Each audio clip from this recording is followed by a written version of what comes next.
Um técnico de futebol que dava aula em 3 escolas da Zona Sul de São Paulo foi preso, suspeito de cometer crimes sexuais contra pelo menos 17 adolescentes.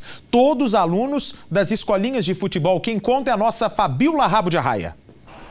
Este homem, que agora está dentro de uma viatura policial, se passava por um homem poderoso.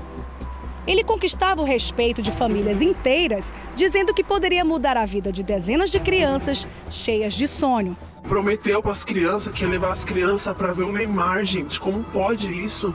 O professor de futebol Eugênio Tamandaré dos Santos, de 30 anos, usava tudo o que sabia sobre o esporte para conseguir se aproximar de crianças. Mas as intenções do técnico não eram nada boas. As promessas de ajudar as crianças dentro e fora dos campinhos não passavam de um plano criminoso, arquitetado por um homem doente.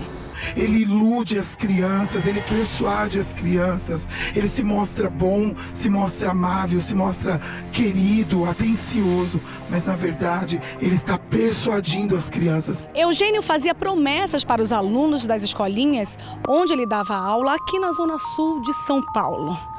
Depois que ele ganhava o respeito dos alunos e até mesmo dos pais, passava a dar presentes, a chamar os alunos para as festas.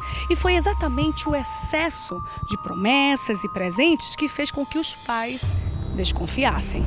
Sempre prometendo, né? Levando os meninos para fazer teste em outros clubes, passeios fora, festa de comemoração na casa dele, final de semana. Sempre cobrindo as pessoas de cuidado e de carinho, que na verdade era com segundas intenções, né?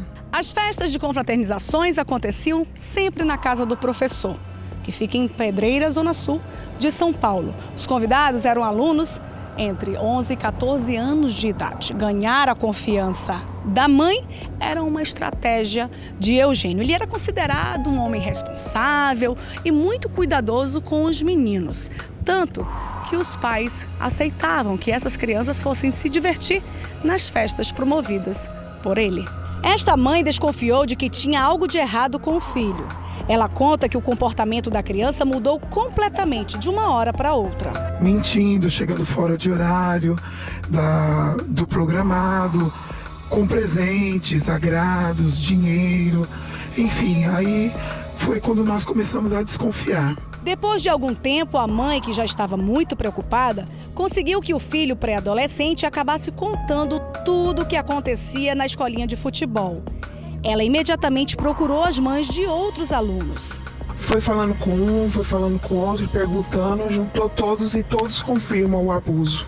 O menino chegou aqui morrendo de medo de falar, eu tive que conversar com ele, conversei com ele, falei que ele podia confiar e falar, e ele falou que foi abusado. Eugênio dava aula em 3 campos de futebol, todos aqui na Zona Sul de São Paulo. Por isso, a polícia acredita que o número de meninos vítimas de crimes sexuais promovidos pelo falso professor seja ainda maior.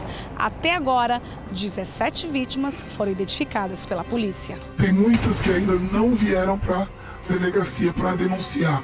Nós estamos tentando entrar em contato com todos, aqueles que a gente ainda não conseguiu falar, para que todos venham e façam um boletim de ocorrência para que seja denunciado. O professor é natural da Bahia, mas vivia muito tempo aqui na capital paulista.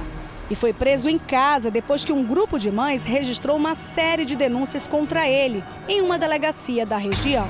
Ainda na viatura, logo depois de ser detido, o professor confessou tudo. Sei, uma coisa, a outra e acabou que infelizmente aconteceu. Em depoimento, o falso professor e técnico de futebol deu detalhes das ações criminosas.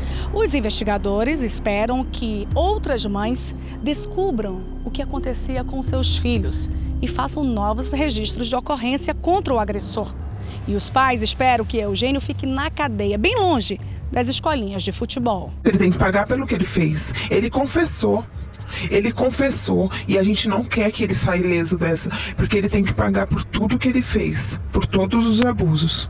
As crianças e os pais agora devem passar por tratamentos psicológicos para tentar retomar a vida, mesmo depois das ações devastadoras do falso professor. Eu tô arrasada, assim, e me sinto até às vezes culpada por ter acontecido isso e, nossa, tô arrasada. E não é por menos, né? Você vê que esse tipo de sujeito é um crápula, né? Mas isso acontece muito, viu, Bart? Quer dizer, ele seduz o menino, como professor de futebol, acena com a promessa, você vai jogar num grande time. Como de falso dono de agência de modelo com modelo, exatamente, né? é bem comparado, bem comparado. Então ele acena com isso, o menino fica seduzido, fascinado com a hipótese, vai jogar num grande time de futebol, vou ser famoso, vou ganhar muito dinheiro, e aí acontece.